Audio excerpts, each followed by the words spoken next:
Play a little bit lo-fi for y'all. Well, hello, hello, hello. How are we doing? How are we feeling? Welcome, welcome one, welcome all. Welcome to Anime Crunch, guys. How are we feeling, everyone? Yo, big shout out to Jay Drifts, by the way. Hit me with a little sub right there. Thank you very much. What's going on, guys? So, welcome to Anime Crunch, everybody. So, today we're going to be doing a deep dive analysis into a fantastic anime that we actually had the pleasure of watching on Netflix called MegaloBox. I hope you guys do enjoy it. Let me know if you guys have seen it in chat, but we're very excited to bring this whole deep dive to you guys. Oh, absolutely. Yeah, dude. The art style speaks for itself. You're gonna jump right into the trailer and then we can talk about like kind of set the setting for the show. Yeah, we could definitely do that. Let me go All ahead and right. swap it over. So, Nova, just as a heads up, Jay is saying that on your end, I sound odd to you. Why is that? Yeah, see, this is I don't the know. yeah, this is what we had this issue last time and we thought it was a Discord issue and I do not understand why that's happening.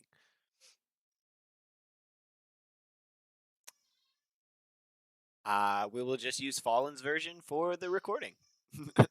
Yeah, that's totally fine with me. Yeah, You and sound well on my end. all right, cool. Alrighty, guys. So we're gonna go ahead. First things first, we're gonna show you the trailer to Megalobox. You guys can kind of get a little bit of a snippet as to what we're talking about. As you guys may guess, Megalobox is a boxing anime, but you'll see what kind of twist they throw on it. A little sprinkle of spice here and there. But I'm gonna go ahead and go full screen. I'm ready when you are, sir. All right, give me that countdown, Mr. Fallen. In three, two, one, go.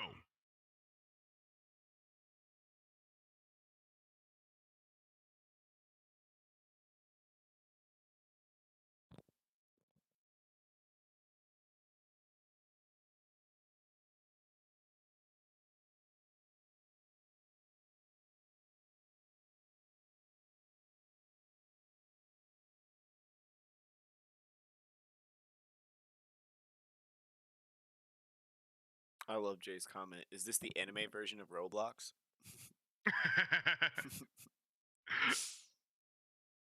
To be honest with you, Jay, never played Roblox. Never mind.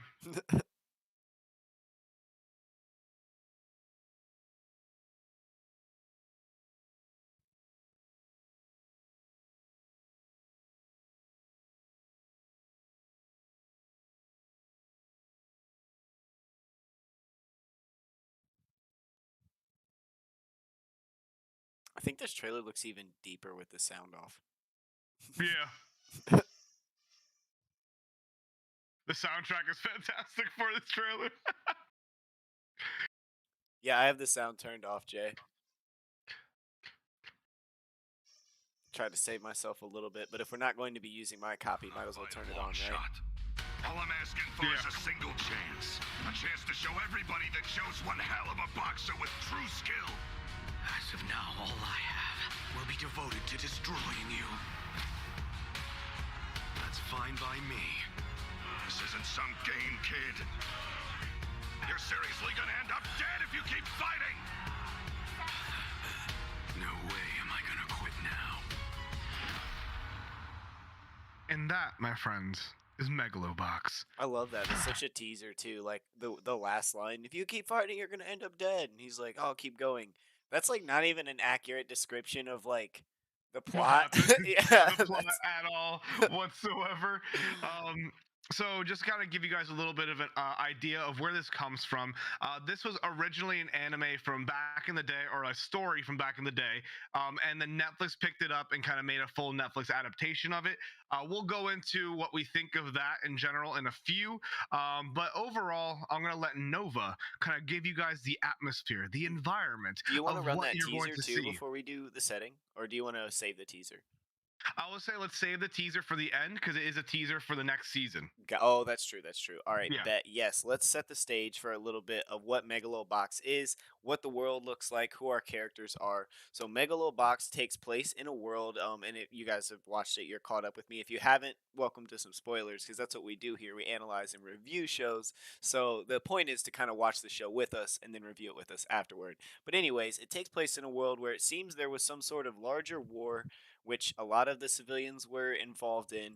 And now we have the aftermath of that war, and we have a big mega city, but on the outskirts we see a lot of little civilizations and districts, if you will, kind of referencing it. Kind of has Hmm. that Tokyo Ghoul district refugee feel. Um, we don't exactly It's know why almost or what the war was about. Go ahead. it's almost similar to like the Hunger Games, where you have certain areas that are very affluent, and then there's other areas that are really struggling. The farther you get away from the Hmm. main city, so you'll see that kind of like a connection there, Hmm. and then you'll see how certain people are more privileged than others. Right, and it's all based on that citizenship status. Are you a citizen? Do you have a citizenship card? But our story starts with Joe. I believe he's on his bike. It may be in a boxing scene, but anyways, we meet this character, this boxer, this tall, skinny sort of Spike, reminding you of Spike from Cowboy Bebop looking character. The art style is very detailed. We see him in this rougher outside the city zone. He seems to be into boxing. Seems to have a motorcycle. It seems like he's got a coach that we get to know a little bit, and I won't say too. We'll get into the characters here in a second. I'm just setting the scene. He seems to have a coach that he works with. I think we see a couple scenes of the city, some kids running through the streets, which is foreshadowing to some support characters that we meet later. But it's like we have this dirty little boxing ring in the midst of the outskirts of the city of these people who don't have any money and aren't even citizens, and that's kind of where our story starts off. Yeah. Megalobox. Uh, I mean, that's what one we're thing given. one thing to mention is that the main character, his name is Junk Dog, right? So the people who are not official citizens in the main city don't actually have real names, right? They don't have Yeah. real identities. There's not really anything that is. They don't really know, like for example, the main character. We don't know anything about their parents or anything along those Nope. lines. There's no So backstory on he that. is yeah. His name is just kind of Junk Dog, and that's how he's known. Now he eventually gains his name later, and we'll touch upon that later in our analysis. But right now, everyone kind of either people who have a name come from the city, or have fallen from grace, and then they still have a name there, Right. or you don't really have a name. You're born out here on the streets, and you kind of come up with a name of your own. Now, when you actually meet him, he's currently in like a mechanic shop for Megalo boxing gear. That's right. So this Megalo boxing gear, to kind of give you an idea, so there's a boxing, right? A very, very big boxing culture here. It's all about physical fitness and being able to be the best boxer. Seems But to be rather the than just biggest sport, right? the big, yeah, the it is the sport Yeah. basically. But beyond just like normal boxing, what they like to do is create almost these mechanical exoskeletons for individuals that add extra power to their punches, right? So certain ones are better for defense, some of them are focused on supporting the actual fighter, some of them are meant to lead the fighter, and there's a lot of variety and kind of debate, and you'll talk about this later, between different styles of gear that you put on. Right. Now, Junk Dog in his position right now is he's just trying to make ends meet. He's just trying to survive and trying to make his way through life out here in the outskirts of the city. But he is actually a very talented boxer. So you will actually see him in his first fight. He's actually being paid to throw the fight. And that's where his situation starts. He has very shitty gear in comparison to everybody else. He has like this little, like almost like bullshit piping system that he Yeah. just kind of like has duct Yeah. taped together, and that's what he uses. But in reality, he's very, very skilled as a boxer. He has the boxing sense. He has really good footwork. He knows how to look for openings. Whereas a lot of these kind of like outside non-citizen fighters are all focused on having big gear and big fights and big punches. And he actually has the skill to be able to take these guys out, but he is being paid to throw the fights. Right, because at this point, I think at this point his motivation, like you said, is just to make some money, to make ends meet. There's no real end goal or bigger dream to Joe at this point. He likes being in the ring, likes being physical, likes fighting. And this is a good way for him to make money. And we see that Nambu kind of finds him, and Nambu is the name of his trainer that we get to meet here in the first episode. And I think it's we were talking about his name. This anime doesn't start like a normal anime. This is a Netflix adaptation of a very early anime. Um, but in a normal anime, you're blasted with character names. You hear it over and Yeah. over and over again. They're announcing themselves. I don't think he even announces himself once. You just get that from the announcement in the ring. You see his name on a few things. I Yeah. think the mechanic calls him either Stray Dog or Junk. Yeah, I think he just calls him Fighter. I don't think he ever calls him Junkyard Yeah. Dog. So you kind of just have to pick that up. There's a lot more Western style, like storytelling and plot architecture going on here than there is like Eastern Japanese style, for Yes. sure. Um, Most but definitely. but So yeah, go ahead. you'll meet this individual named Nambu, which, in my opinion, when you first meet him, he's kind of a piece of shit. I'm just gonna be straight up with you guys.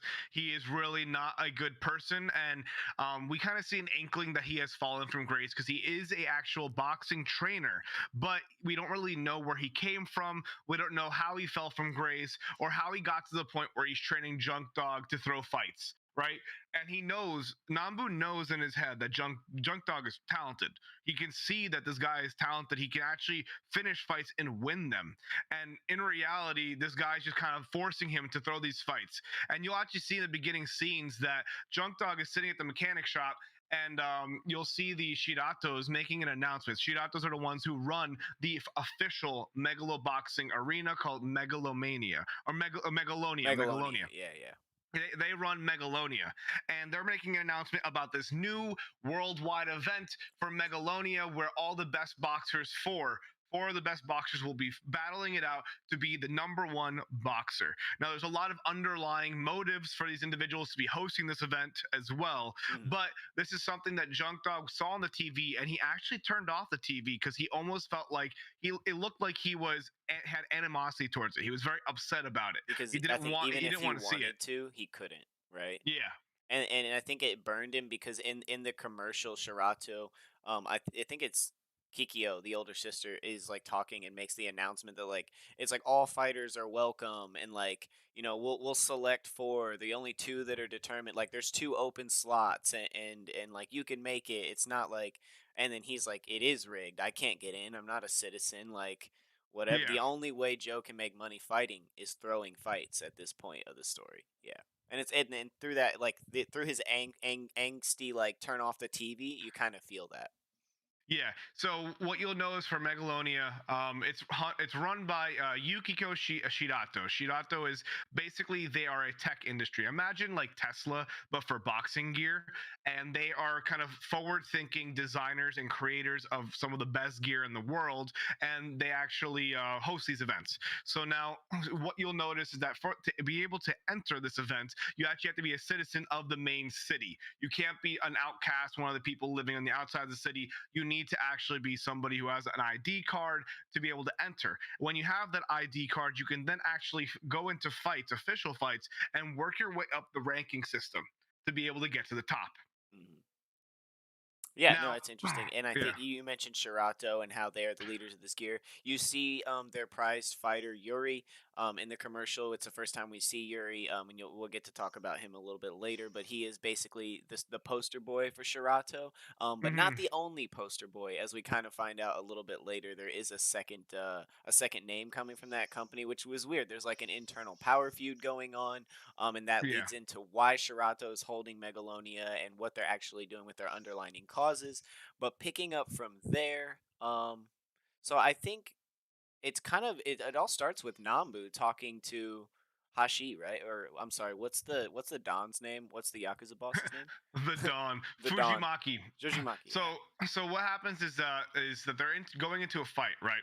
And what happens is that Junk Dog is driving around. He actually almost runs over Yukiku, Oh, yes, who is the yes. owner of the company, right? He almost runs her over, and they get into a kind of like a little bit of an argument. She offers to give him money, and he was like, "No, I don't want money." And then Yuri is with her, and they almost square up. Like Yuri Yeah. Junk Dog almost square up, and they kind of see this like this. They have a moment, right? They have a moment where they look into each other's eyes, and they realize that we are both actual real fighters, right? And then what happens is they kind of move in, and that kind of makes an impression on Junk Dog. Now Junk Dog goes into another fight out here, another throw a fight to throw, and whatchamacallit. And then what happens is that since that meeting with Yuri, he actually no longer wants to keep throwing the fights. So he Yeah. gets into a fight and he actually claps the guy's cheeks when he was supposed to fall down. And then that made the Don, Fujimaki, who runs kind of like a mafia circuit in the underground of the outside of the city area. And he's the one who runs these fighting events. And then Junk Dog throws the event. So then what happens is that this kind of sets everyone off. It makes Fujimaki, the leader, very, very pissed off, obviously, because he lost a ton of money. And then Nambu's also really, really tight about it too. They go into another fight, and Nambu says, "All right, they're going to be doubling the odds. You need to throw this fight." And then what happens is the person who shows up is actually Yeah. Yuri. Yep. Yeah, Yuri shows up to the fight. Nobody's expecting it. The world champ, the poster boy for Shiratu, shows up at this little back alley ring, this little dirt ball gambling ring. Junkyard Dog and like is stoked. He's like, "All right, here we go." Because I think when the accident happens with the bike, and the reason there's that instant animosity is Junkyard Dog instantly recognizes Yuri from the commercial, and he's like, "Oh, yeah, I want to fight this guy. I want to fight this guy." And there's a very, very important line in the last episode, but we'll talk. Well, I guess I could just go ahead and say the line. But the line is something that Nambu says to Junkyard, and he's like, "Well, I was told, like, I think it's something his trainer told him, but it was like, you are incredibly lucky if in your entire generation of boxing you meet one person and develop like a rivalry with them." yeah, Like, and I think that's sort of like they're alluding back to this very first episode in which, that accident happens and that ride, like they hit those and they're like, we're gonna fucking fight each other. Like it yeah. just became instant. But Yuri shows up, which actually turns out pretty well because for them, I mean, they're expecting to have Joe throw or Junkyard throw the match, Junk Dog throw the match, but Yuri shows up, so the crowd goes nuts, bets are going Nuts. wild. Yeah. Everybody seems to be pretty happy. It's a fun fight. It ends up getting called, I think, or Yuri stops. How does that end up stopping, Fallen? Well, basically, Yuri kind of just disrespects him. Like he says, like Yeah. I Oh, will that's right. literally That's fight. right. I That's will right. fight Yeah. you with one hand. They I have will gear on literally at have this one point. hand They behind have my gear back. on. Yeah. Yeah, they have gear on at this point. So remember, since Yuri is the poster child for Shirato and Megalonia, he has the most advanced gear. We're going to talk about how there is a gear kind of feud and battle for power within Shirato in a little bit, but Yuri has the best gear you can find on the market. It's called the integrated gear, and he literally just puts one hand behind his back and says, "All right, I can beat you with one hand." And they continue fighting, and then Junk Dog actually gets Yuri to the point where he has to use both hands. He has to block a certain Yeah, punch, Yuri gets and like freaked Yuri out at a respected that. counter and he's like, "Oh." And he like instinctively brings his arm back out and he realizes that Junkyard just forced him to alter that stance and use his other hand. Yeah. Yeah. So then after that, what happens is Yuri basically kicks the shit out of Junk Dog, and then he goes down for 10 seconds, and then when he gets up, Yuri and he yells out to Yuri as he's leaving. Yuri says, "Meet me in my ring," Yeah, he's like, and "I that's came to what. yours. So, Yeah, you meet have to me in meet mine." me in my ring. So then now Junk Dog has the motivation to go to Megalonia. He wants to go and fight Yuri again, and this is what kind of sets the spark for everyone to move forward. Now, Fujimaki and Nanbu are basically having a tiff. They're having an argument because Fujimaki's not happy. He's been losing money left and right because of this Junk Dog kid, and he's telling Nanbu, "You need to get your dog straight. You need to get him Right. ready. You need to fix this situation." So then Nambu is trying to figure out how to not have both of them get killed. And Nambu comes with the idea saying, "Hey, we're going to get this kid all the way to Megalonia, and you're going to make a ton of money when he gets there, because that's when you can make the real bets." So Right. then Fujimaki, the Don, bites. He says, "All right, you know what? Let's do it." But the first obstacle is that Junk Dog is not a citizen. He's not a citizen. He has no citizenship, so he can't actually enter. So Fujimaki, being the Don of the mafia, says, "Don't worry, I'm going to help you here. This is the only thing I'm going to help you with, and I'm going to get you a fake ID." So they find some dead guy who just recently died, but they take his ID, swap it over to Junk Dog's picture, persona, name, birth date, and all that stuff. And then Junk Dog gets to choose his name, and he chooses the name Joe. And this is where Gearless Joe comes from. Hmm. Yeah, yeah, and we get the gear list here in a second. I want to talk a Yeah. little bit about Nambu's position here. This is, as you notice, we come in on Nambu, pretty shady character, but not necessarily evil. Yet we just know he's a shady character. He fucks with gambling. He owes a big debt. Um, Joe puts him in a really weird position because Joe says, "I'm not going to throw fights anymore," and Jojimashi is like, "Well, you have to." So Nambu, yeah, like you said, he's trying to keep them alive. He's like, "Well, what's an idea I can come up with that's gonna satisfy the yakuza and keep Joe alive, or at least keep me alive?" So I guess it's a selfish move, but it is like Nambu really doesn't have any other option. Their only option is like Megalonia because Joe can't throw. He's not going to throw any more fights. Completely refuses to throw fights. Yeah. So what happens next is he gets that identity, and they actually go to try and find some good gear so that he can actually hold his own against these people. And this is where you end up meeting a specific character called Sachio. Sachio is this little kid, kind of the comedic relief. He wants to be part of the team. He doesn't really have parents. His parents had died some way somehow during the war situation that we really don't know any information about. So this kid is kind of like running a ragtag crew of people, like little kids, and they kind of just run around stealing shit. And they actually go in and they steal stuff and they bring it to this specific broker. Like he owns a kind of like a pawn shop, He's and their then gets fence, yeah. yeah, he's there. Yeah, and then basically what happens is then the kids get paid in like lollipops because these kids don't have food. They don't have anything to eat. They eat crap. So then when they get these lollipops, it's like the best feeling that they can have because it's delicious, It's right? probably hard to So get now, sugar and stuff like that. I bet candy's more yeah, rare in those outer districts. Yeah. yeah. So then Junk Dog's gear basically just collapses and breaks. And because Nambu is trying to basically he's overclocking the gear. He's basically putting the chips in and overclocking the gear like a PC. And then what happens is that it just completely just burns out and breaks. So they have to get some gear. They go ahead and they get gear. The little kids actually go and steal the gear from that kind of broker because they actually found this really nice piece of tech. And they Mm. steal it from the broker. Then then they give it to Joe. Joe puts it on. He's like, "Oh, this is pretty cool." And then the actual kind of like the muscle for the broker, the bouncer comes through. They get into a fight. Joe beats the shit out of him, but in the actual fight, he ends up destroying that gear that he just got. So now he then plans. He says, "You know what? I don't need gear. I'm strong. I'm talented. I know how to fight. I'm just going to be gearless Joe. I'm going to fight people without gear." And this is unheard of. In Right. That was like megaloboxing, the you need plan. to have gear. That was Yeah, like the plan him and Nambu kind of cocked up, right? Because there's basically in the Megalonia, or I think it's IMA. I can't remember what the abbreviation was, but it's like their official league. But there's, I think yeah, it's 200 fighters in the list. yeah. So they're like, how do we make? We have to get to at least the top 10 to make it into Megalonia. So how are we gonna jump? Because when Joe gets in, he gets in. They like Nambu's Put him at the sweating, bottom. going to do his initiation and do his application for the fighter status. It goes through. Joe is ranked level 200. He is the bottom fighter. So they kind of come up with this half cock plan where we don't have any gear, but it'd be pretty gimmicky if we sent Joe out there without gear. Like, what It's an all upset. about How branding. crazy would that be? So it kind of works with their plan. It's really ballsy. And at first, it's really hard to accept as a viewer, thinking that this man's going to go in there and fight like technologically advanced people with like crazy delivery power with no gear. But the show, as the fights go on, and especially during the first fight, they kind of, this is where you start to see Joe's real skill and why Yeah. Nambu is working with him and why he trusts him and why he even thinks he can make it this far.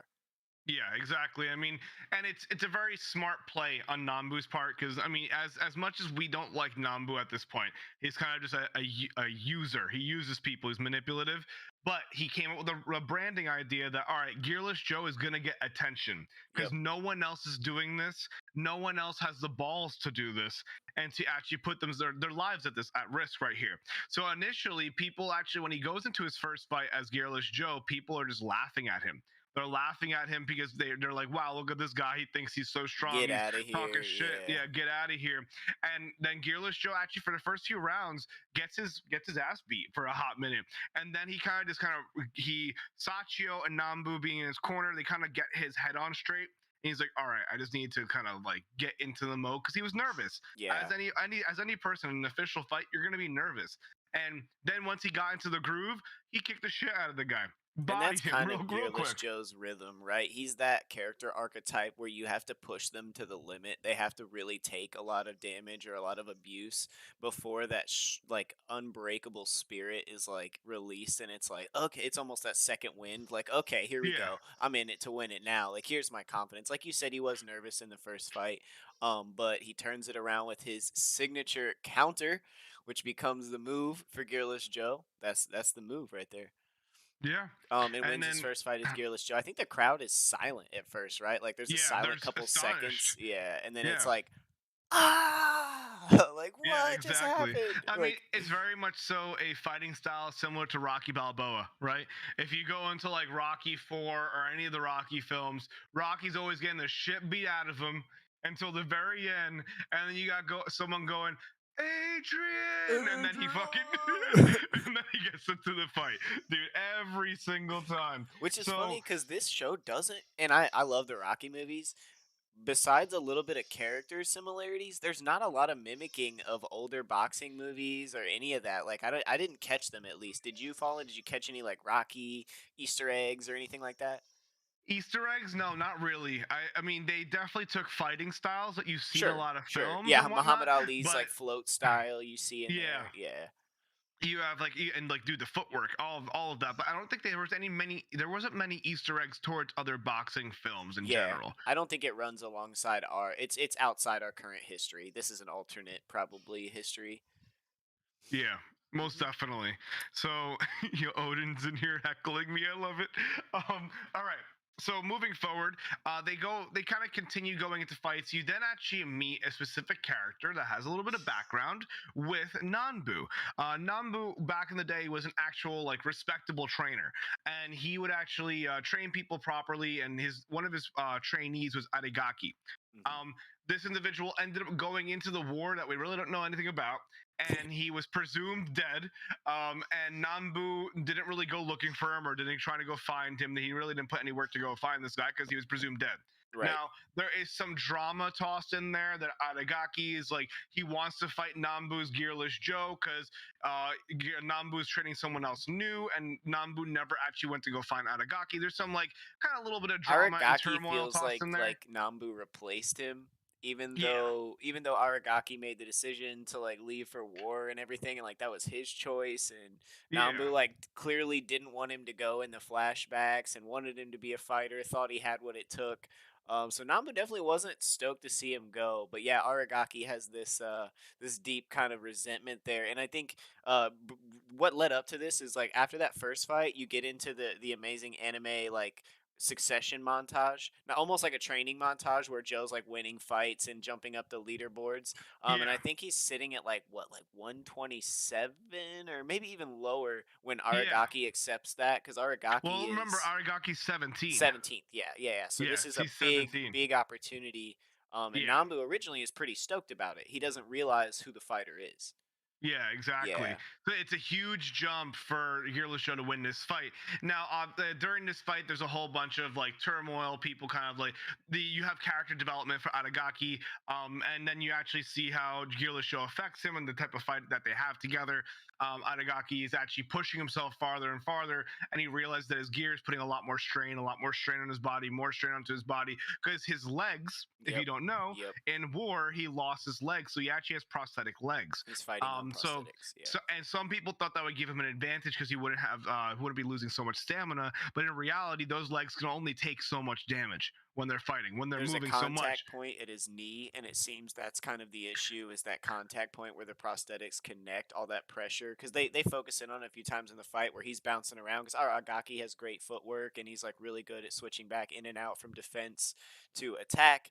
So he's Yeah, using his footwork a lot, so it's putting a lot of and like I said, they focus in on that knee area, and then later yeah, on you see that at the end of the fight how that really affected him.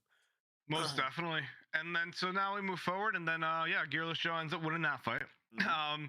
As per usual, as the Aragaki main finds character would. respect for him in the middle of the Yeah, fight, and it's that classic moment. It's like, oh, where I fight you, but I respect you now. Like, yeah, yeah, exactly. It's like that the typical anime thing where you can communicate when you're crossing blades. Same scenario here. You're fighting. You're actually communicating through that fight, right? And people tend to kind of you actually see this in IRL UFC fights. When people get into a fight, they actually respect each other in UFC. Like they will shake hands, and be like that was a really good fight. Like, mhm. and they will understand that because they know that's the sport that they're in.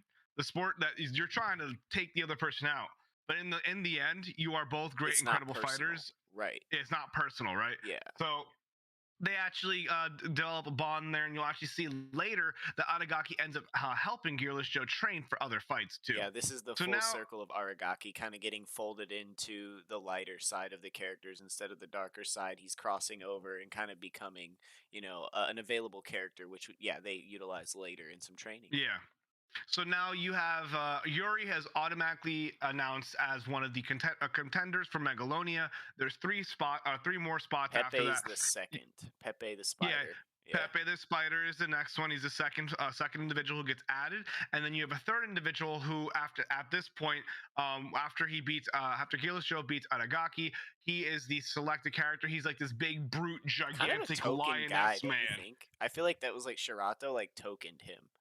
Like they just Uh, picked him as someone they could. Well, I guess he's in the rankings, but he seems like they get like literally no background on this character whatsoever. You don't even know like whatsoever. why he's called the lion or the beat. Like I get that's his theme, but like who are you? Like what? And he's also one of the only characters we see in the top 10 using the chunkier gear.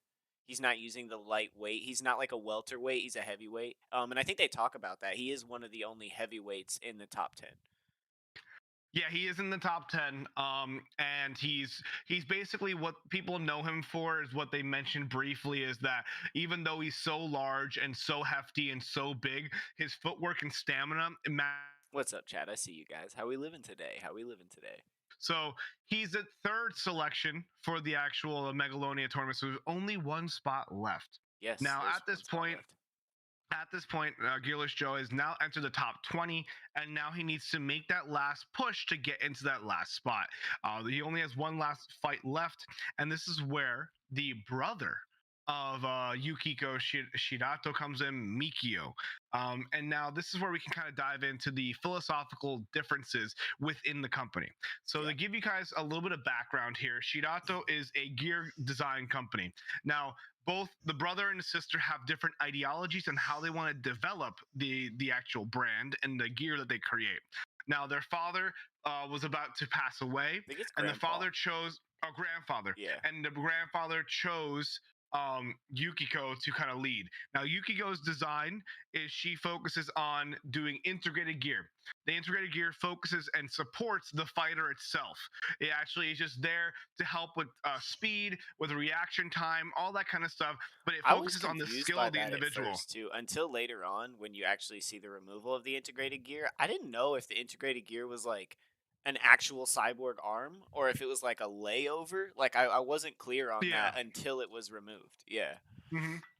But a really interesting feud that leads us into Mikio, who is Yukio's. We don't even know if they may even be twins. Who knows about the age wise there? But there's a bit of a feud. Hmm. Mikio's pretty upset. He accuses Yukio of manipulating the grandfather, but oddly enough, they've given us no evidence of that whatsoever. I think we see one or two flashbacks, and the grandfather's like incredibly polite and introduces Yukio to Yuri, and so Mikio has a bit of a chip on his shoulder. And because of which I think is what probably leads him to develop his gear style, which he uses instead of an integrated model, Mikio's style, which he wants control of the company. He wants his style to beat out his sister's style of gear. It's an AI controlled style, but this AI is completely based off of Mikio. So he trusts it or believes it is to be as good as he is. That is up until the fight with Yeah. Joe. So basically, the way his gear functions, it's AI focused. So the AI actually reads other people's gear. It'll read what the gear is processing and what it's about to do before it does it. So it has literally in almost a predictive ability to block and to counter fights. Right. And the beauty of this AI is that it learns. So the way the boxer will be moving and the type of hand style or footwork that he does, right? Southpaw versus a regular fighting style versus like a kickboxing style, whatever it may be, the AI learns and then learns all the counters to it. And after, in the beauty, even beyond that, the AI actually will learn all of your moves and then use them against you, Yeah, it can right? use them flawlessly in the So, same match, and it yeah, moves for you, which is a bit. I yeah. didn't even understand how that counted. I was like, interesting rule book you guys have. The AI can fight for you, and you're just like legs standing Yeah, there, you're literally just legs, and like that's what happens is that the AI ends up taking over, and he kind of just like takes control, and then that's where Yuri and Mikio have kind of a misunder like a kind of like a discourse where Yuri doesn't respect Mikio because Yuri actually goes to punch him right at some point, and Mikio's wearing the armor, and then Mikio's arm goes up, and oh then yeah, Yuri goes, "Was that you or was that the armor?" right, because And then Yuri's all it about puts that skill. little Yeah, yeah puts that in his mind, right? So now what happens is they have a fight set up initially, right? And they go in. Mikio's supposed to fight Gearless Joe, and right before the fight, Mikio goes up to Nanbu and Gearless Joe and says, "Hey, I know your secret. I know you have a fake ID. I know you're a junk dog. I know you used to throw fights. Everyone's gonna find out if you go into this fight with me. I want to win. I want to be selected for Megalonia so I can show up my sister. And then at that moment, then Gearless Joe actually backs out of the fight. He walks away. He does not go into the fight because he doesn't want to be shamed like that. And that leads to a whole bunch of drama because then now Mikio gets accepted and he's flexing on his sister like, ha, I'm in there, I'm gonna beat Yuri, I'm gonna be fantastic, so on and so forth.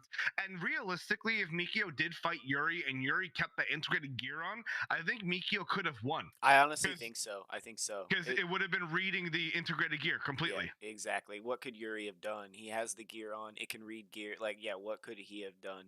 But Yeah, it ultimately, was it a was a perfect counter. personality flaw in his elitism and getting, Joe and Nambu to back out of the or to not show up to the fight. I think that was his downfall. It was like a personality Yeah, flaw, right? Like physically peak performance, personality flaw.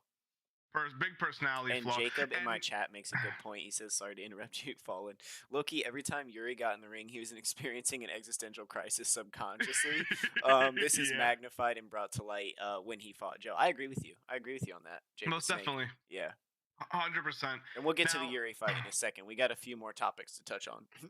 yeah, so along with the kind of feud between brother and sister, there is an ulterior motive for Megalonia that you actually see starting to rise here, right?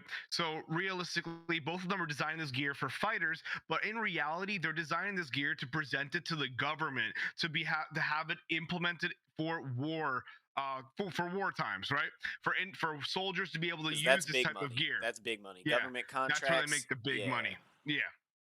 So they would be weaponizing. So basically, one individual in war would now be equal to many more of them. And what happens is there's a whole bunch of other stuff that happens later towards the end of the show. But you'll see Yukiko doing a full presentation to the government, and then they ask her, "Can these be weaponized?" And she has a moral misunderstanding. She's like, "No, these are not meant to be weaponized. They're just supposed to make the individual stronger and better as a person. We're not going to be putting guns onto this shit." So there's a little bit of a tiff there that they have every once in a while, but that's what they were racing to do. Both of these individuals, Mikio and Yukiko, were fighting to be able to have the opportunity to present their gear to the military, to get that military contract, and be the one who runs Shirato, right? Absolutely, and I think that's kind of the moral. It shows, like you said in that scene, you see Yukio's morals and why she was the better half of that. Because imagine Mikio is like, hell yeah, it's AI. Put some guns on it. Like, Yeah, like like, 100% put some guns on it, it'd be yeah. fun. He Yeah, doesn't care about the user. Like his gear wasn't focused on the person; it was focused outward. But yeah, you're right. Jacob Nambu did knock out Joe and backed out for him. Joe did want to fight Mikio, but it wasn't about Nambu. Probably wanted Joe to fight Mikio too, but they couldn't because they were at risk of their background being exposed. Which is kind yeah, of weird because this leads us into the scene of Nambu talking with the Yakuza boss, and he's like, "Well, do they have any evidence?" And Nambu's like, "Oh, I guess no, not." yeah. Then they got played. Yeah, they Mikio got straight up bluffed out played big him. time. The bluffer Yeah, got bluffed. Yeah. yeah, and then what happens is now Yukiko has no one else to choose, so he goes ahead and she chooses her brother as the fourth fighter from Megalonia. At the time that they were going to go announce that Mikio was accepted, Gearless Joe says, "Screw it, I'm going there." On his motorcycle, like a badass, drives up and says, "No, that wasn't a real fight. I want to actually fight you." And then afterwards, Yukiko then decides, all right, we're going to let this fight happen. After a whole bunch of stuff goes on, Nambu goes to her and tries to talk to her. A whole bunch of stuff happens in the background. And then they end eventually have this fight. Mhm. Um, Nova, I'm going to let you take over for a second because chat hit me with like 36 hydrates. Be Oh right back. yeah, absolutely. Catch up, catch up. So we have the fight. We're up to the point where Mikiko and Joe are fighting. They're bouncing into the ring. The fight starts off pretty slow, as we talked about the archetype of Joe, how he takes a lot of damage. He's fighting Mikiko's AI gear, so he doesn't really necessarily like he doesn't have a lot he can do. This gear's reading him. The gear's beating the shit out of him. Um, well, what Yeah, so originally it was like, okay, so no, okay, I'm sorry. They go into this fight thinking that they're going to be okay, right? Because they learn that Mikiko's gear the AI only reads gear. So they assume they're going to be okay going into this fight. They're like, all right, bet it's going to be a normal fight. We're going to beat him up. It's going to be whatever. They get into the ring, and Joe initially realizes, taking punches, getting his ass beat, that Mikiko has downloaded a new version, the newest version of his gear. And this gear Yep. knows all of Joe's moves and is able to read not just gear, right? Yeah. Yeah, it's Well, reading Joe's arms, at least. yeah, it's reading Joe's just general movements, and basically after Joe uses one style of punch, the gear actually learns how to counter it and then use it against Joe. Because leading up to Now, this, Joe practiced a shit ton of new fighting styles, new combinations he could use to try and throw off the AI, thinking, oh, it yeah, can't read me because I don't have gear on. I'll be able to get in there. It can't read me. But in the first few minutes of the fight, we find out that this isn't true. Mikio's got the new software downloaded and has Joe's moves pretty much locked in. And any new combinations he have can't get through, and the AI is learning them and instantly using them against him because he probably hasn't practiced defensive techniques for the offensive styles he just learned. Yeah. yeah. And along with that, now, even though how wonderful and strong that AI is, it is also very straining on Mikio's body. So what's happening is that it's the synchronicity of the AI is being cranked up higher and higher and higher, and it's very taxing on the mind and the body. So Mikio just says, screw it, I need to get into Megalonia. So he cranks that shit up all the way to like 90, 80%. And that is really taxing on his body and his mind. So you'll see that he's actually struggling to stay fighting, to stay standing. And there's a whole entire issue that goes on in the background that Joe doesn't realize that's happening at the same time. Right, yeah, Now, they're not aware of it. they're not aware of it, and then as the time goes on, Joe keeps getting knocked to the ground, left and right, and he doesn't know really what to do. And he goes and he just has a gut instinct, and he realizes that he's just going to put his arms down and then just stand there. And what happens is that the AI doesn't see hands, doesn't see anything, so it doesn't know what to It's a do. brilliant technique, So yeah. super smart Is play, it and it was a Sachio complete that bluff. comes up with that, or is it Nam? Maybe No, it's Joe. no, it's just Joe. Yeah, Joe it's just Joe. just literally puts all his money on just putting his hands down. And then what happens is that Mikio could go for the knockout. He wants to blast this guy, but the AI is so in control that it doesn't. It doesn't Yeah, let he's him at go for the such haymaker. synchronicity he can't even freely pull a punch because the AI Yeah. is like, no, I'm in control. There's nothing to do right now. He's not. His arms aren't up. Like, So like the AI is just like yeah, bobbing bouncing and around, weaving for the last bobbing 20 and seconds weaving. of the It's match. just Everyone's really like confused. just Yeah, like throwing punches, and Joe's just because the punches are not anything crazy. He just kind of like dodging them left and right, left and right. And in the meantime, while Joe is training, he trained this new punching technique that's super powerful. Right, and Joe just keeps dodging, keeps weaving, and like just keeps his hands down. And then when he finds the opening, just clocks this guy square in the face and drops him. drops him. And It's that counter, Joe's famous counter that's been getting him this far so far. He uses it against Mikio. And Jake the Snake says, despite I despise Mikio as a fighter, but I respect the amount of torture he put himself through just to create better gear than his sister. He had good intentions, just went all about it wrong. I agree with you. He had good intentions, but his motivations were entirely wrong, right? Like he yeah, was motivated just to beat his sister, not to like better the world or better the gear. It was literally just because he was chosen second. That was his yep, motivation. He couldn't handle the fact that Yukiko might have been and was the better moralistic leader of the company, and the grandfather saw that, and I think that's why he yeah. chose her. Yeah. But I agree And with he you, got Jake. He did have super tight. decent intentions. Like he wasn't trying to hurt anyone, but at the same time, he did discourage Joe and bluff him out of a fight. So like he was destroying other people's dreams in order to Yeah, accomplish his own. So maybe his intentions weren't that good. But I see your perspective, and we gotta respect the because like Fallen said, we see the scene in the background where he's training and he's hitting like 100% synchronicity, and he's got to take the med pens, and he's all fucking in pain and shit. So he did go through a lot. He was dedicated. I'll agree with you there. most definitely. He was Yeah. a dedicated individual. I mean, he's so intelligent. To create AI that good is outrageous. Mhm. And it's incredible. If he had good intentions, he could have created some gear that would have not only helped for the military, it could have helped general people. Like imagine you're an individual with like a disability that your arms are like you lost movement in an arm or whatnot. That AI can move that arm for you. And Mhm. like you could use it for so many different purposes. He just had the immature kind of like vengeance or retribution like direction or focus, when in Right. reality he could have just worked on that, and it could have been a whole nother subsidiary to the main company of Shirato, and that could be something for like medical devices and tons of other stuff. He would have created such incredible gear for that. And I would have loved to see if like during his character development later after this fight, if he actually would have done that, would have been really cool. I would have loved Well, that and kind of depth, hopefully, right? maybe in season two. I haven't watched season two yet, so Yeah, maybe we have some Mikio, trying to do some. Because I really like the way, yeah, like, because I think in the end of that, he gets knocked down, and I think he's out cold. But they show him waking up because he just like he accepts it. Like his walkout, they show the scene of him walking out of the match, like not really head down, but like this just like somber walk out, and I was like, okay, Mikiko's like kind of gets it. Like he put it all on Black, and Black lost, and he has to yeah. accept that. Like, yeah, There's nothing you could do at that point. yeah. So what happens is Gearless Joe ends up winning that fight, and now he is in Megalonia. He is now one of the top 4 fighters in that whole entire battle. So the tournament now begins and it moves forward. Now he has to prepare. And at this point, Gearless Joe has gotten a ton of following, a lot of fans. So People now are showing up to Sachio, watch him train. yeah, to watch him train. Sachio sets up like a little stand with his little ragtag crew of kids, and they're selling like Soup. they're charging people for soup. Yeah, they're selling soup. They're like charging people for photos and shit. They're having a blast. Little So hustlers, I love it, dude. yeah, little hustlers. So they're really much so the comedic relief.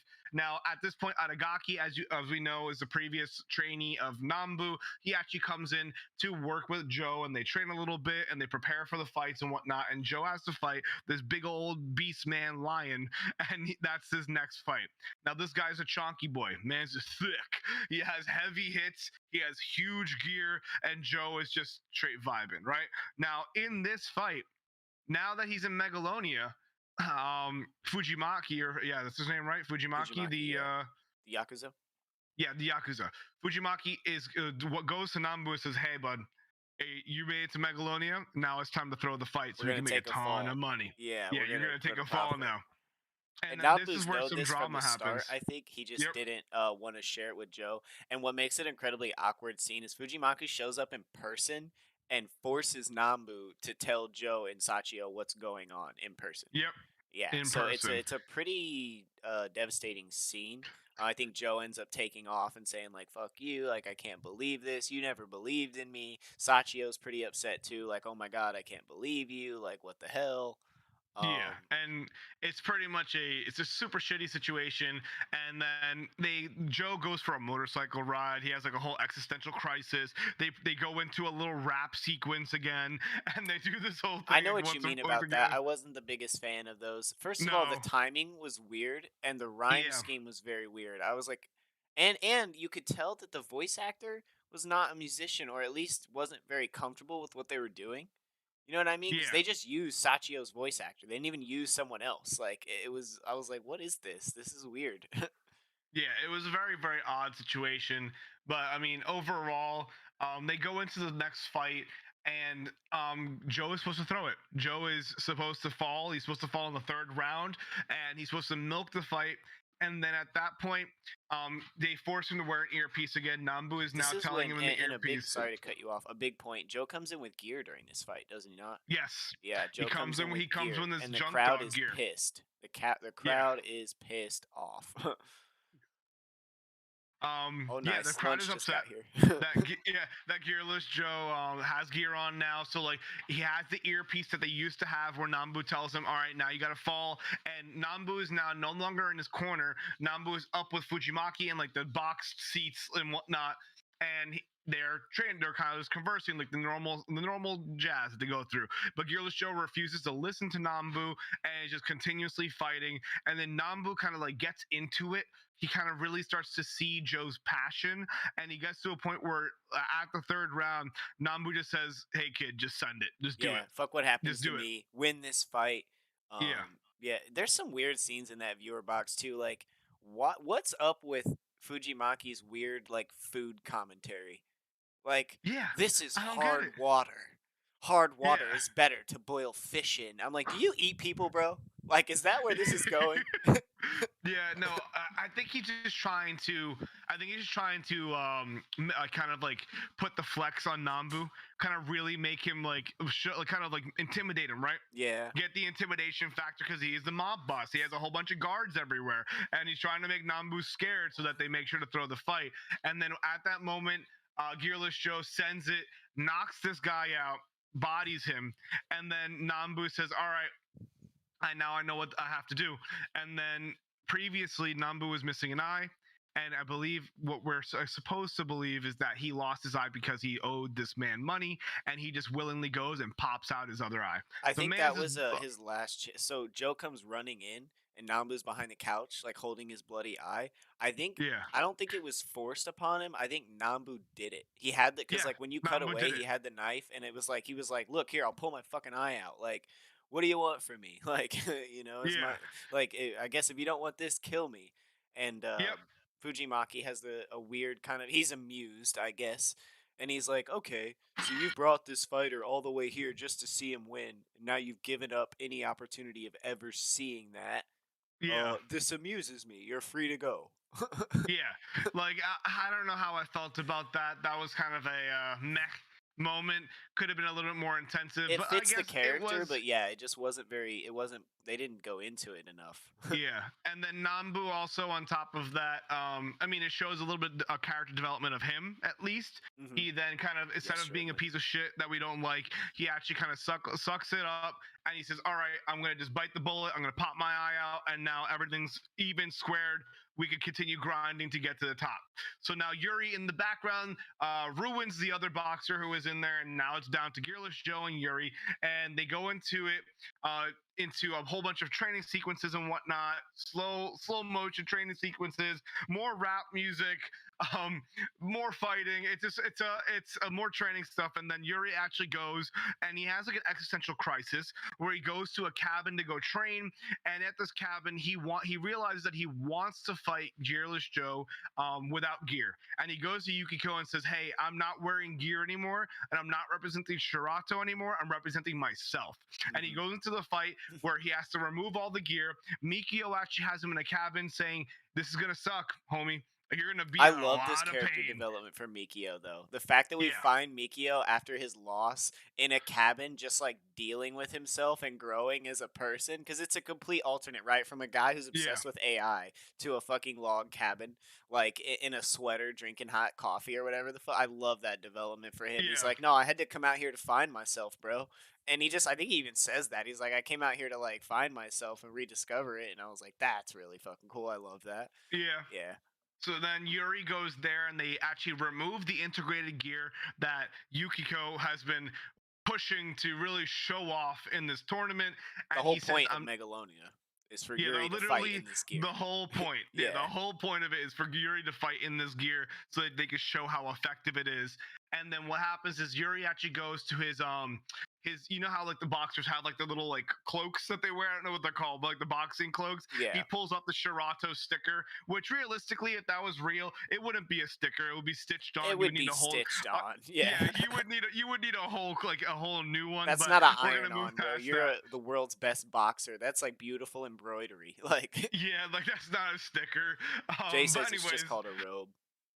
so he goes and then Yukiko and him have a kind of like an argument, but then during the fight Yukiko doesn't want to watch the fight because Yuri chose not to wear the gear, and then Yukiko actually goes to do the actual government presentation to show off the gear to the government while Yuri is moving into this fight against Gearless Joe.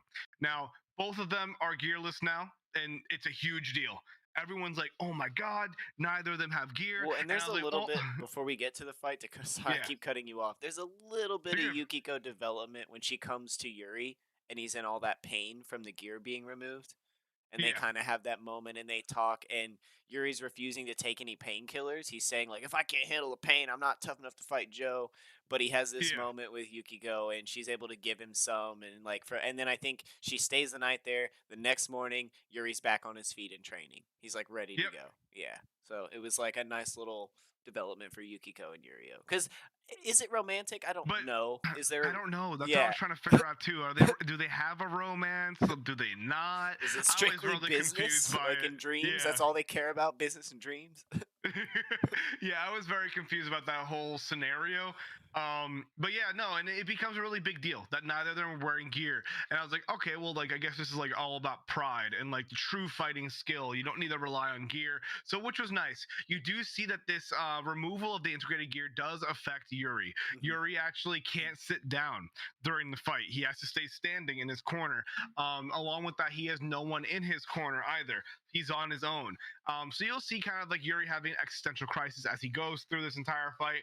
Gearless Joe is going through the entire fight, and they're pretty well even matched. Though Yuri is a little bit more skilled, in my opinion. Yeah, I think He's able, they he's say that like Joe's getting just as many punches, but Yuri's landing more. Like Joe's hitting yeah, blocks and stuff. Yeah. yeah. Yuri is able to switch from regular style to southpaw to Muay Thai style. He's bouncing between different styles to keep Joe on his toes, basically, Mhm. and he's landing tons of hits. Tons and tons of hits. But Joe, as the main character, as always, the underdog, he always gets back up and he continues fighting.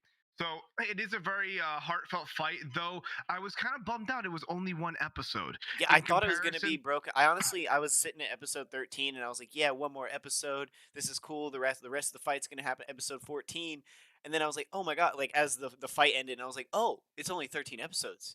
Like this is yeah. it. This isn't they didn't stretch this into two episodes. Like what the hell? Yeah, like Yeah. like out of all the fights that they stretched out to 2 episodes, they chose this one to not stretch out, It doesn't which make was much sense. confusing to me. Very Yeah. confusing to me. I don't know why they didn't stretch because this is a really good fight. This is what we're building up to, and it's like, oh, we're gonna make it nice and quick And there's not and move even like through it. and I guess that's the point. There's no like technique or like one hook that changes the momentum of this fight. It's really just like It's a brawl. They're back and forth, back and forth, back and forth. It's really not anyone controlling the fight. They're pretty much very much so even. yeah. And it gets to a point where they both land one thick punch and they both drop. And then it kind of just goes black and you don't really know who won. But then it kind of pulls into a situation where they're on the beach and Sachio's hanging out at the beach.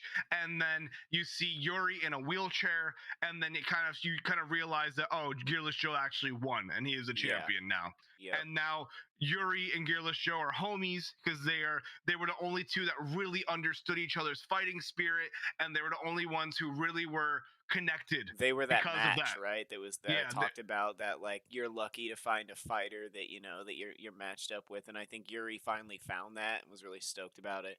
Same with yeah, Joe, but Joe obviously has bigger goals and more plans, and it pans over. We see Nambu's new gym right outside the old yeah, training area. yeah. Yeah, they're What having is it? a It's Team Nowhere, the gym, Yep, right? yep. Team Nowhere looks pretty spiffy.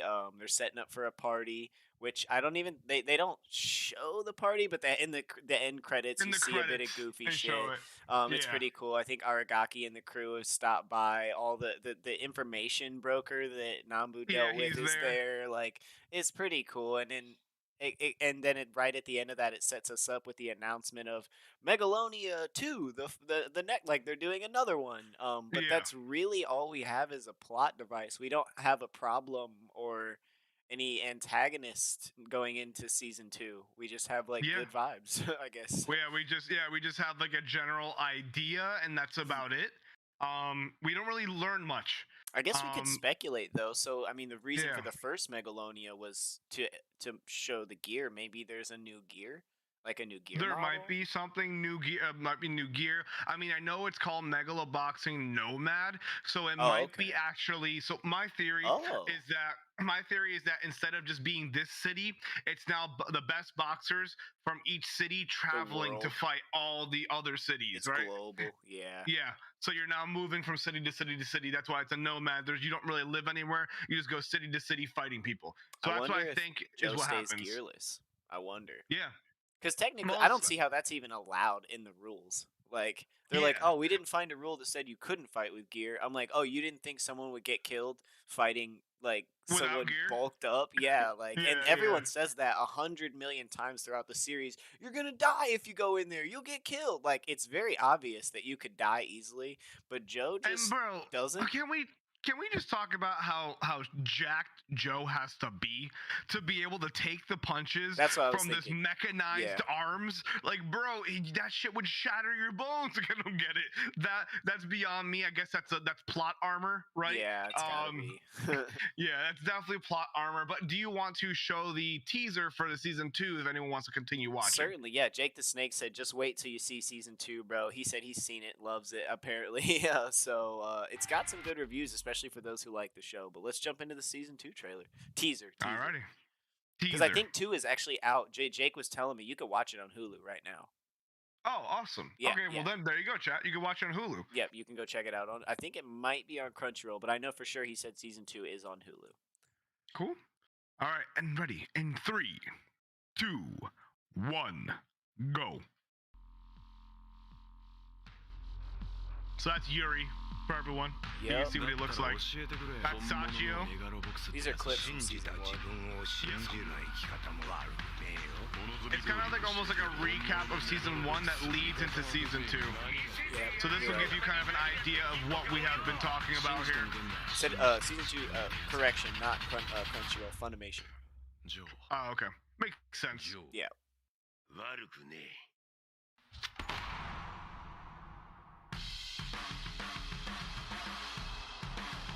So that's Aragaki, that's Nikio, Yukiko. There's so many good characters in here.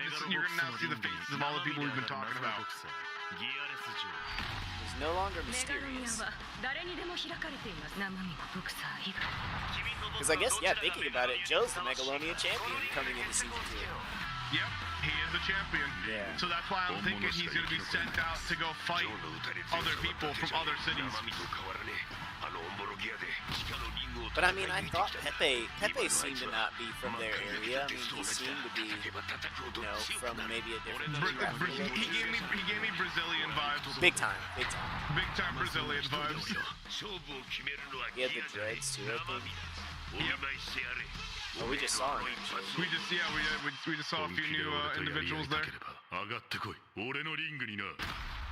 He said, "I did, That's bro." the fight. Yep.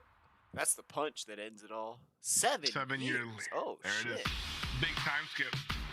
And there was a year after the fight, right? That the gym was open. So that's maybe 8, could be 7. We try, Lepeka. We try. Damn, Joe looks older. Yeah, he actually has a beard in season 2. He has longer hair. I dig this. At least the art. We'll see.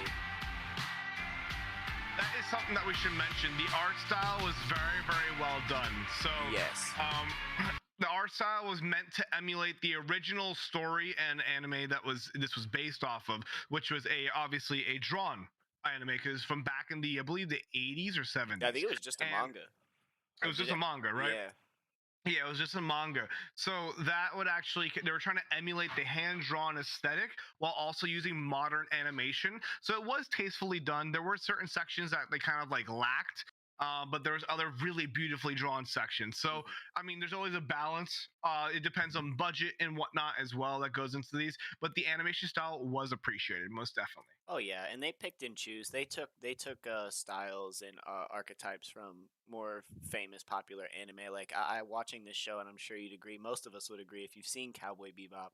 Major Cowboy Bebop vibes coming in through the art styles, the movement of the characters, especially the way Joe dances. You kind of get that when you see Spike do his little dance before he gets into a fight. Movement, which is pretty funny actually, seeing Joe at the final credits doing that little dance. He's like out in the desert by himself, and he's like, "I can do this," and he's practicing dancing.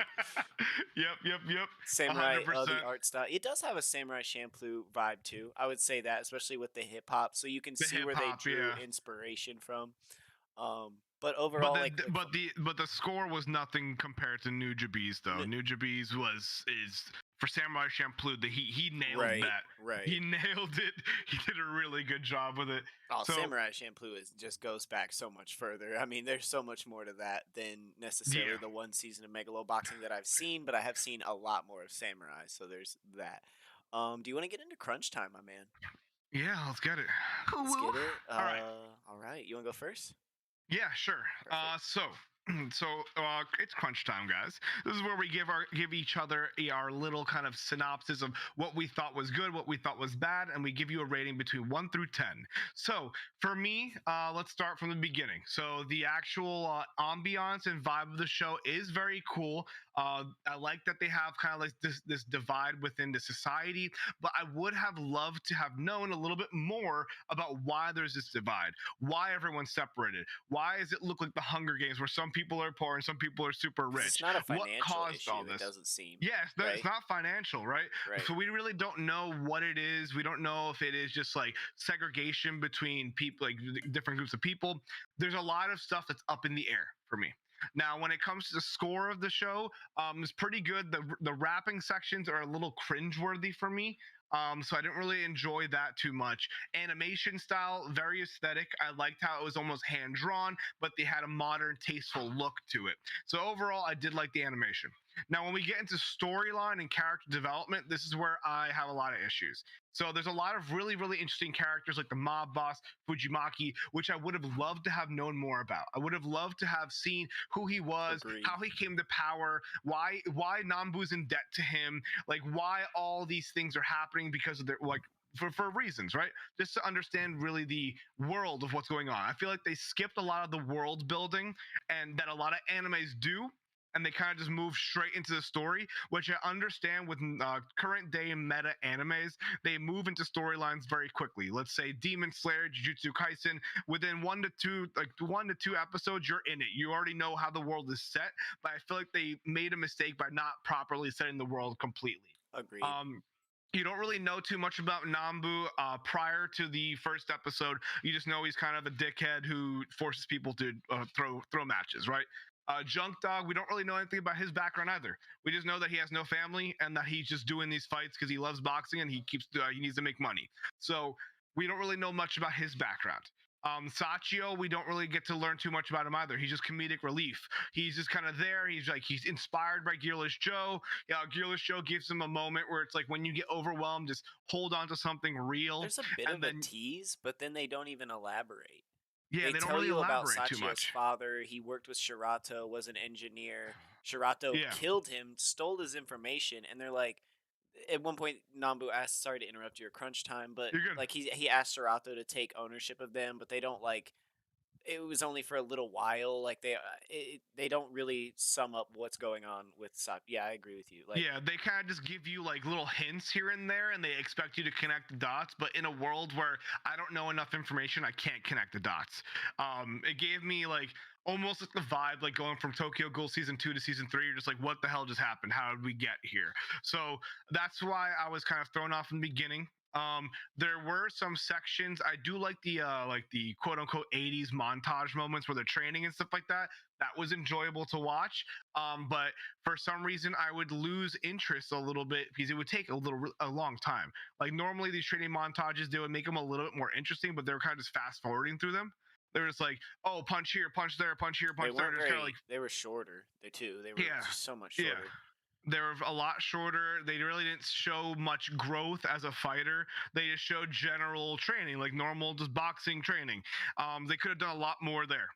Like for example, when Joe figures out his new special punch that has like a whole bunch of power behind it, where did it come from? How did he create that? It's How one did that come scene. about? It's In one like, and he scene. wasn't even supposed to be trained. Like he was hurt and somehow learned how to do a new amazing punch. I was like, Yeah. wait, you were supposed to be in bed. Like what? How did you do this? Yeah. Yeah. So that's why there was lacking in there. Now the fight sequences are fun. I enjoyed watching fight sequences. I like that they focused on footwork. I like that they focused on different fighting styles. They could have done a little bit more with fighting styles. They could have shown us the Brazilian fighter who could have done capoeira, or he could have had different fighting styles. So you could have explored a little bit more rather than just like regular like float like a butterfly, sting like a bee kind of style, right? So there was more opportunities there that I feel like they didn't grasp at. Moving forward, there is some good character development with select characters, but you don't really get a lot of information about other key characters like Yukiko. Didn't really get too much. We get a little bit of her background of how she met Yuri. We get a little bit of background how she interacted with her grandfather. We really don't know much about her. Same thing with Mikio. At least with Mikio, we do see him grow from his kind of maniacal self to a more so like woke individual. But they're in reality, Joe is a very much so a shallow And character. that's the He's last a you see of Mikio. Is like Yeah, when it's the Yuri last you see of leaves, that's Mikio. it. Yeah. Like, and I feel like Joe is very much so a shallow character as well. He does have his dreams and his aspirations, and he goes through some struggles, but I don't think there is much depth to him. It's very much so what I would say a Goku style character.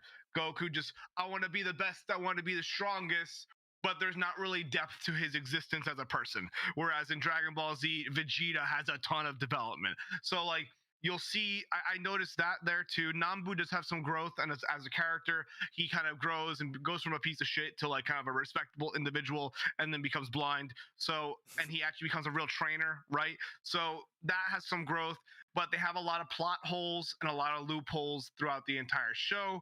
I would love to see if in season 2 they get a little bit better at how they develop it, but I feel like Netflix was just going for a quick money grab at a fighting sports anime during the sports hype. Because Baki did so well that they went to Megalobox, like, oh, let's do this one too. Mhm. So overall, for me, it's a very easy watch. You can definitely just get through it if you want to have an anime just to kind of like Jay is get in so upset between. about your Goku comment. I know Goku's a goat, but he's very vapid. Um, that's my opinion, though. But I feel like this was very much so a Netflix money grab. It's very easy to watch. You can watch it as like I have intermediate animes where in between, if I'm waiting for a new anime to come out or new content to come out, I'll watch it in between and kind of just get through it. Or if you're really new to anime, this might be really easy for you to watch because it is entertaining. But it's for someone like myself or Nova who have seen a lot of anime. We actually know how deep animes can get. This was a little bit shallow, in my opinion. I would give it a nice solid 6 out of 10. Sorry, that was long winded. My bad. No, absolutely. And it's great because I think our reviews are gonna, like you said, we're very similar in the sense that not even just the anime. Like I wouldn't say our taste in anime is similar, but our analysis and our review and our expectations are similar. So my crunch time is gonna sound very similar to yours. But getting into that, starting from the very beginning, I want to mirror a lot of what Fallen said in the sense that like we're placed in this world, we see the war, we see the divide, but we're not necessarily given reasons why.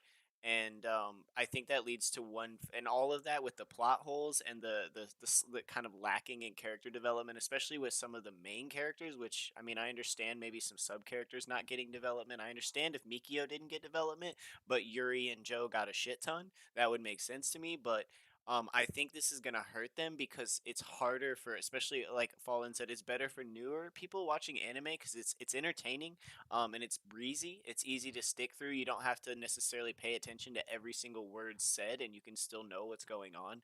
But I think it's gonna hurt them in the long run because there's no world to dive into, so there's not gonna be a world to obsess about.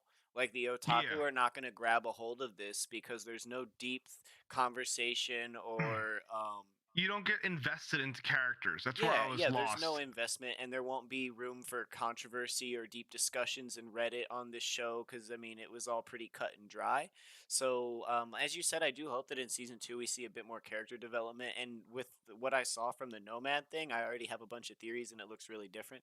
But back to season 1, yeah, especially it really hurt me with those like the Joe. I kept wanting to like Joe, I kept wanting to relate to Joe, but they kept him so general, and I think their point was to, like sort of like, and I think this is why Goku was kept so general in a sense, is so you could relate, but it's too general to relate, especially for people that do like anime and can ignore certain facts of a character and relate to others. With Joe, there really isn't. There's, I mean, and you see his dreams even kind of change in a night a few times, where his it's just kind of on a whim, and I'm like, what is your motivation? Like, what drives you?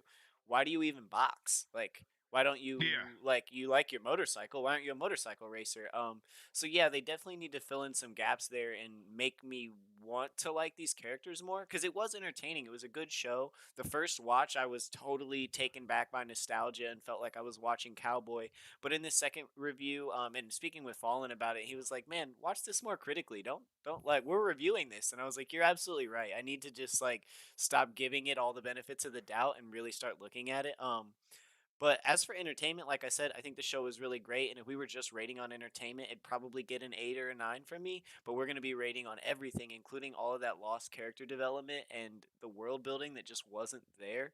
To sum up I mean, following what Fallen said, to sum up my crunch time, I'm going to give this a 6.5 because I still do think it has a lot of value for newer watchers and people who don't necessarily like to binge anime but want to watch a little or like intermediary. I think it has value there, but it doesn't stand with a lot of the current metas. So a 6.5, yeah. Yeah, there's like, yeah, I agree with you. That's the one thing I did not get invested in the characters. The only thing that I got invested in is how much I didn't like Nambu. Like I just didn't like him as a person. That was the only thing. I just like wasn't happy with And him. there's that So long running that got me theme. invested. Fujimaki keeps calling him a scorpion, right? Like once you're a scorpion, you're always a scorpion. And it's like, well, he apparently was good at one time training Yeah, Aragaki and then yeah. became a douche and then came back. So he never was a scorpion because apparently scorpions are born scorpions. So like he wasn't a dick in the beginning. So I guess he never really was a scorpion. So that whole like scorpion on the frog's back and comparing Nambu doesn't really make sense with the plot that they've given us. Yeah. Yeah, there's a lot of holes. But if you're just a general watcher, you just want to see some cool fights. You Yeah. want to You see like some boxing? You know? boxing. You want to see some cool fight, like just in general sports anime. This is a pretty good one. But I mean, over if you want to watch good sports anime. Oh, I have to mention. In the topic of sports anime, there's a new one coming out that apparently has some incredible following manga wise. It's called Blue Lock, and it's actually being compared to Haikyuu in quality, and it's a soccer anime. And I'm super excited because I played Oh, a soccer my soccer entire life, anime is gonna so I'm pop, really dude. excited. That's gonna blow Yeah. up. The world is ready for that. The Yeah, world so is like ready for I'm that. really excited.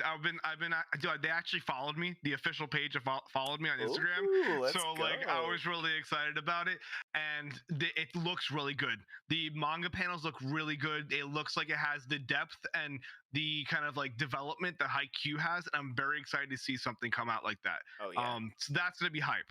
Now moving forward, guys, we did the votes for the next deep dive analysis, Yep. and we are actually at a tie right now. We do We have are a tie.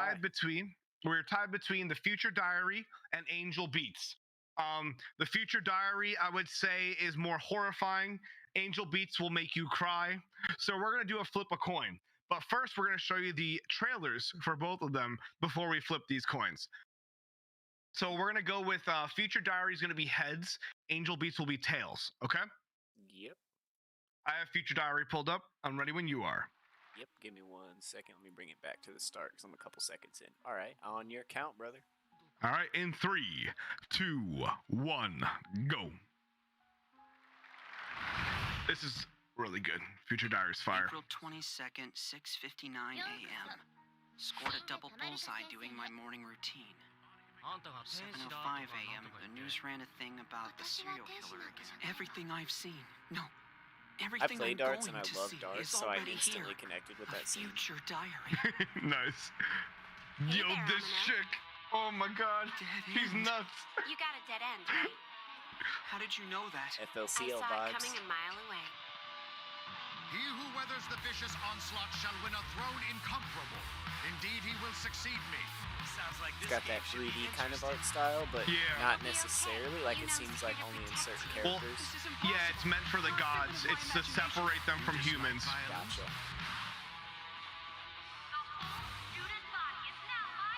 I can't let this happen. Look out! Whatever the cost. A diary of this kind. Setting in which things user in high school will always always be Should meta. your phone come to ruin, Yeah, your life always. will be forfeit. She just clapped him with a hand axe. Oh yeah, this is like there's cults in this, there's zombies in this, there's a ton of crazy shit in this. I declare this meeting adjourned. Basically, to kind of give you an idea of what this is about, you have a number of humans who get these special cell phones who have to fight almost like a war against each other. The last one standing becomes God, and they have to kill each other in order to be the last one standing, so they can become God and have a wish granted that they can do whatever they want. So these kids just give they all, and on top of that, each cell phone that they get has a different ability. It has different powers, so each one has a specific ability that will give them an edge upon the other competitors, and people all have different ways of killing each other, and it's nuts. This I shit can't believe is they use nuts. flip phones. That's funny to me. It's Yeah, not an they iPhone. use flip It's a phones, flip yeah. phone. It's a smartphone. So that's Future Diary. Now we're gonna moving towards Angel Beats. The concept here for Angel Beats is these people. I'm not gonna ruin it, but they're basically fighting God. The main characters are fighting God right now. So both of these animes have gods in them that you're trying to become or fight. So this is another one. This is Angel Beats. It's highly regarded as one of the saddest endings in anime. So please enjoy this trailer and let me know when you're ready. All right, yeah, dude. We'll give it a 3, 2, 1, go. I like emotional anime. It got my vote.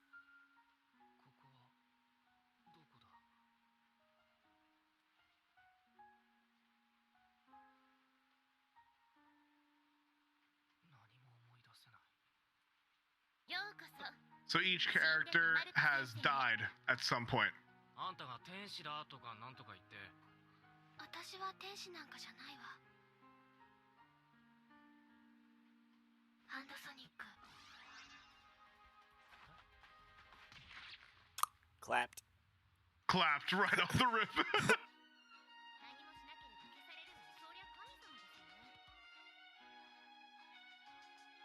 あれが死んでたまるか戦争の敵。オペレーションスタート。 Oh yeah, God is like a little uwu anime chick, by the way. Oh, okay. Okay.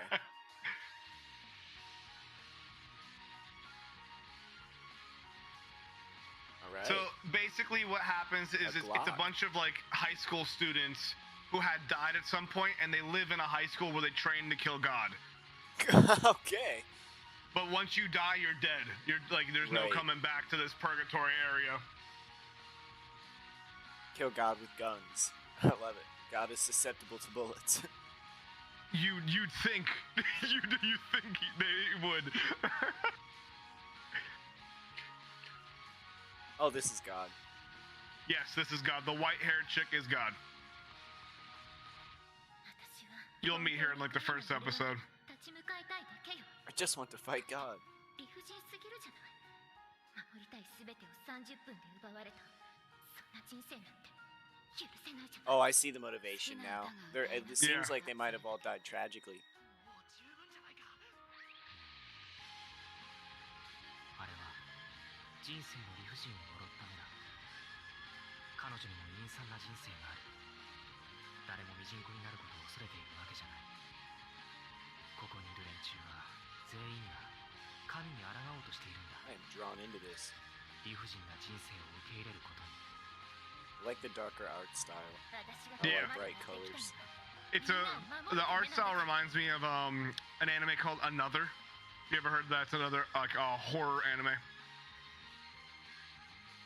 I was thinking about adding Corpse Party to this list, but that's like really heavy in horror. I don't know if the average viewer can watch that. Oh my god, that'd be a struggle for me. I'm not the biggest fan of horror. I can handle like some like blood Little and bits stuff. here and there. Yeah. No, but the like you direct like seeing horror- people get dismembered, like little kids get dismembered, is not good. So if you can't handle deep horror, I wouldn't watch Corpse Party, guys. But if you like deep horror, enjoy Corpse Party. Enjoy. All right, that's Angel Beats. So we're getting, yeah, you guys, as Fallen mentioned, we are sitting at a tie. So we had the idea, and this is purely because I was playing Time Wizard in face-up attack position not too long ago, and I had to pull my flip coin out. I was like, well, why don't we flip a coin and make a segment out of it? Yeah. So we decided to do so. Maybe bring on another little segment for you guys. All right, so if nobody in chat has any objections, we're gonna go ahead and flip a coin. Tails will be Angel Beats. Heads will be Future Diary. Let me know when you guys are ready. I'm ready. All right. In 3, 2, 1. We're flipping. Heads. The Future Diary has been selected. Alrighty. Boom. So the next anime that we'll be doing a deep dive analysis of is The Future Diary. This is an anime that dives into the human psyche. There is elements of time travel in it. There are elements of just straight murder. People get clapped left and right. There's some really interesting characters and different powers that people have in this anime.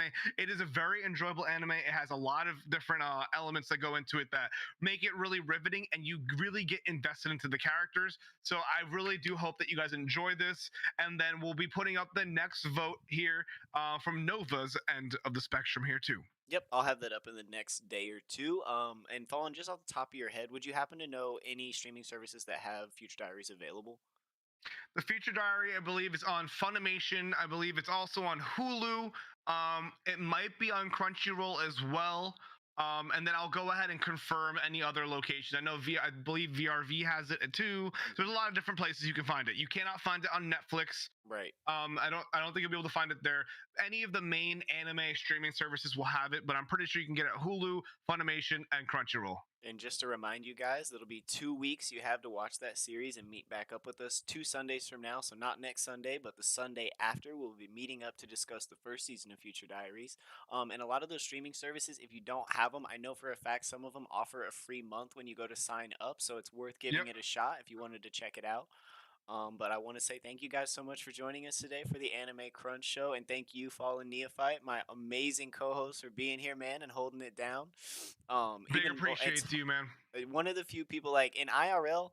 I don't have a lot of friends that can match my knowledge for anime, but it's like I get on Discord and I'm like just knocked down a few pegs because we got Fallen, we got Chusky, we got Nine Lives, Oni, all these people who just know so much more than me. But it's always so much fun working with you, man, and reviewing these shows and hearing your perspective. So thank you, not as a thank you, chat, but thank you, Fallen. Thank you. I appreciate that. I do enjoy our relationship and our friendship here, and I like having somebody that I can talk about anime like in depth about and actually critically analyze different animes together. So I do appreciate you. And this man's can drift like no other. He's a fantastic individual, and he makes a lot of people very, very happy. So please check him out, guys. Please support him, and have a wonderful day, everybody. Remember, Future Diaries not that long. I believe it maxes out at 24 episodes. So it's only one season. And so I'm sure I those are do 20 appreciate minute it. episodes. They're probably short. Yeah, they're short. They're not like I was watching Fate Stay Night Unlimited Blade Works, and some of the episodes were like 45 minutes. Oh, I was God like, damn. whoa, For an hold on, anime? slow Whoa. down. Yeah. Whoa. But yeah, it's fantastic, guys, and I really appreciate you, Nova. I appreciate everyone in both of our chats. Thank you guys for tuning in. Thank you guys for being here. We always have a very fun time doing this entire deep dive, and I appreciate each and every single one of you to the nth degree. Have a wonderful rest of your weekend. Be safe out there. I'll see you guys again soon. See you Peace. guys. Thanks for tuning in to Anime Crunch.